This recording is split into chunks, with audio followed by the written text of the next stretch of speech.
Julia's Fairy Tales. The King's Map. King Aldric rode into the old empire's capital, and the gates stood open, for there was no one able to defend them. His soldiers walked their horses through streets where no dog barked and no shutter moved. In the throne room sat the old emperor, propped among cushions on a chair too large for what was left of him.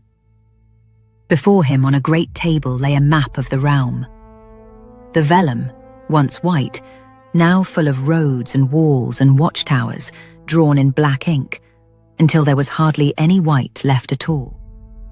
Around the emperor stood his grey men. They did not breathe.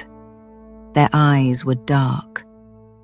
One laid a tally book before him, another read from a strip of sealed parchment. And the emperor nodded, as he had done over and over for a long time, as Aldric crossed the hall toward him. The old emperor looked up, his mouth opening. But no last wisdom came from it. He died. The ink drained from the map. It bled out of the vellum the way colour leaves a face, until the whole surface was white as new snow. The grey men vanished.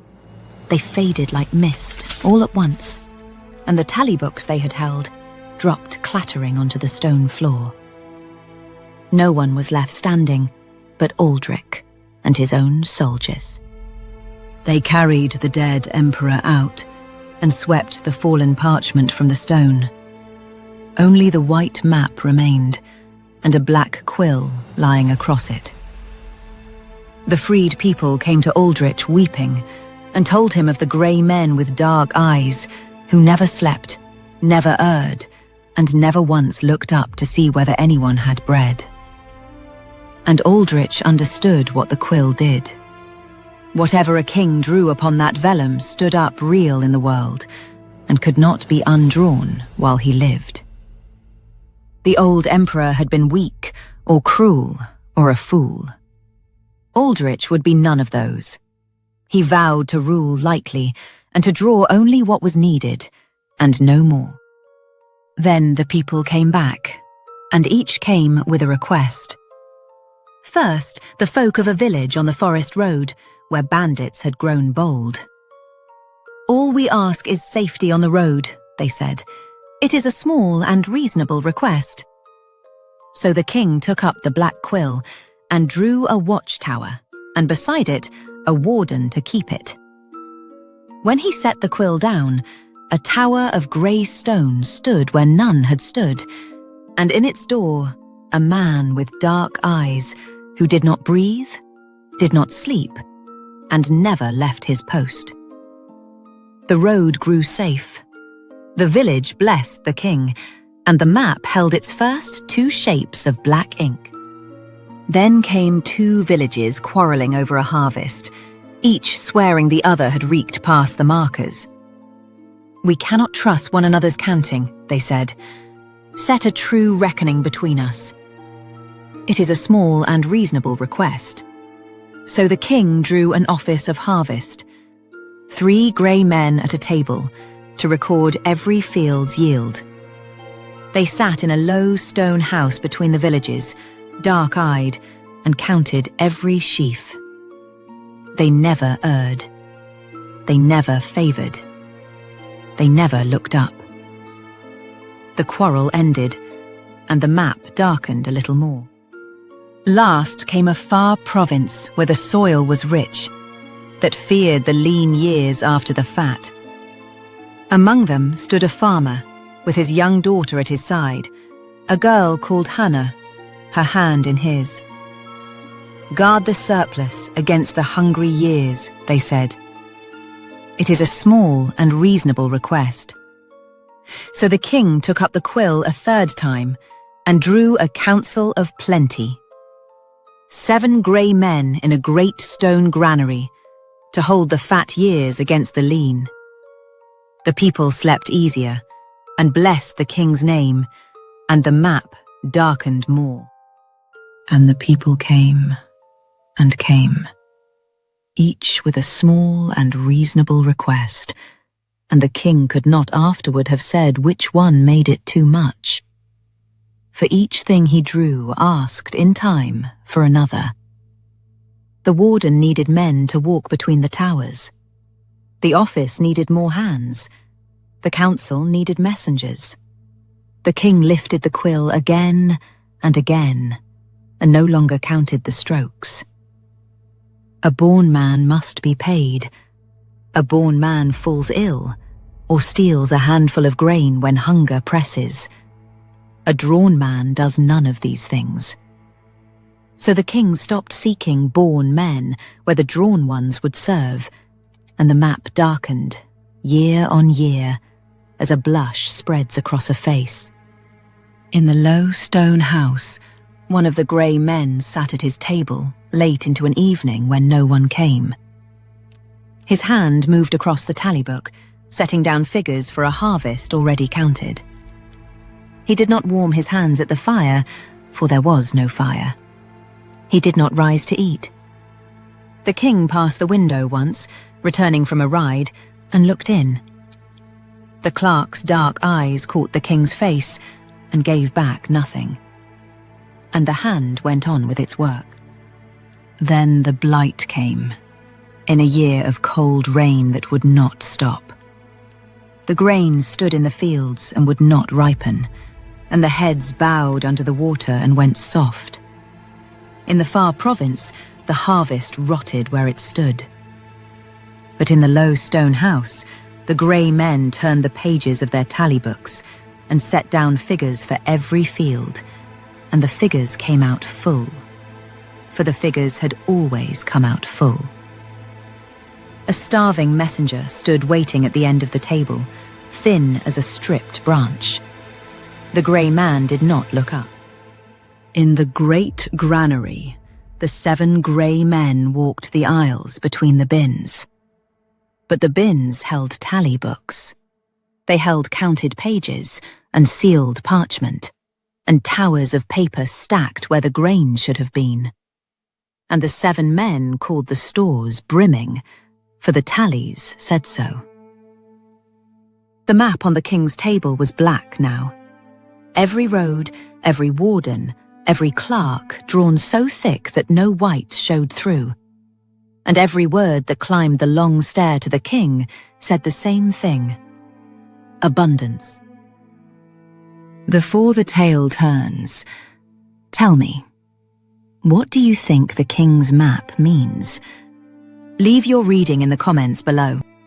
Hanne walked the dying fields and counted the dead. Her father was among them. But he had kept one field apart, a narrow strip high in a rocky fold of the hills, where a cold spring ran out of the stone. The rot could not climb to it. The grain there stood golden and good, while everything below had died. Hanne harvested it alone, cutting the stalks with her father's sickle, gathering the seed into a rough linen sack. Then she shouldered the sack and turned her face toward the capital. In the capital, Hanne came with a small and reasonable request of her own. She came first to the warden in the door of his grey tower. He asked for her seal. She had no seal. She had seed, living seed for a starving kingdom, and she held the sack open so he could see it. He asked again, courteously, in the same voice. She could not pass. She came to the office of harvest, and the clerk held up his book, and the page showed a full harvest for her dying province. She came last to the 7 men before the iron doors, and they did not step aside. The 3 wishes of her people stood around her, like the 3 walls of a tomb. She reached the king at last, by a path not drawn on any map. She set the sack of seed at his feet, and told him her father was dead, and the province a graveyard. But the king did not believe her. He held the day's word from every corner of the realm, and the day's word said abundance. He held that word against her gaunt face, against her wrists thin as rope. And the word won. because the word had always won. He called for grain. A steward brought him a tally book and set it before him as though it were bread. He called for the granary opened. His men came back pale. A room of paper. No grain at all. The king rose and walked to a window. The first time in years he had walked so far. Below him the hounds were tearing the thatch from a stable roof and eating it. In the lane beyond, a cart moved with no horse, drawn by two men too thin to lift their heads, and in it lay the unburied dead. He turned back to the map. The vellum was black, every span of white gone. He took up the quill to undo it, and the dried ink would not lift from the vellum, not even for a king. So the king did the other thing kings do. He gave a command.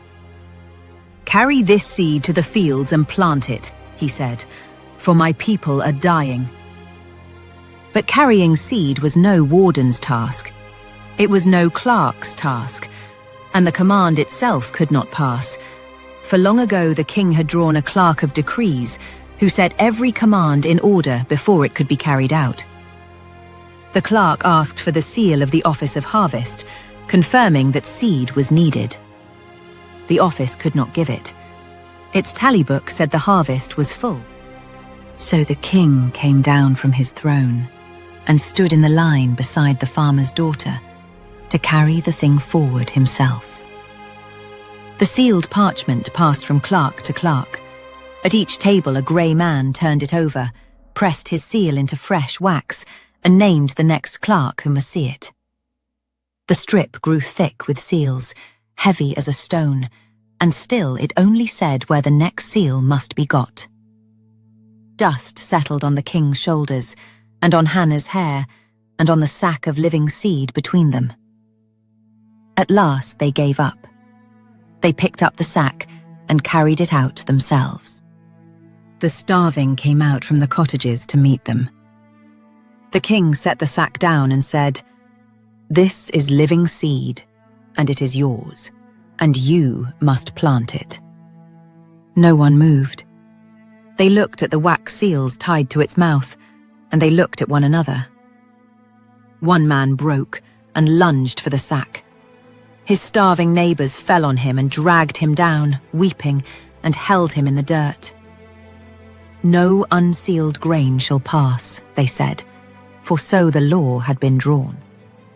Then word came that another king was marching on the realm.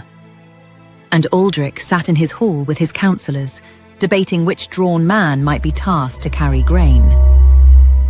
He did not stop debating. He died there, in his chair, mid-council, with a question still on his lips. The ink bled from the map until the vellum was white as new snow. Every drawn man vanished, and the new king rode through open gates into a silent capital and found the dead king in his chair and a black quill lying across a map of new snow. He reached down, and his hand closed on the quill. If this tale stayed with you, like and subscribe. More fairy tales to come.